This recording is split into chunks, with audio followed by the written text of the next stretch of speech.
Firstly, turn off and eliminate all power to your oven. Remove any racks and trays.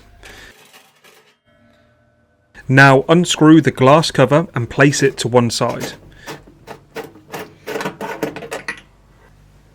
Then gently unscrew the bulb.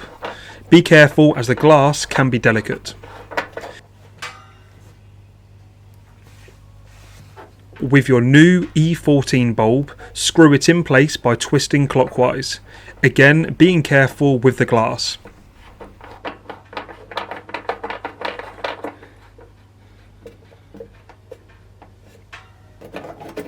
Then re-screw your glass cover back on, ensuring it's on tightly.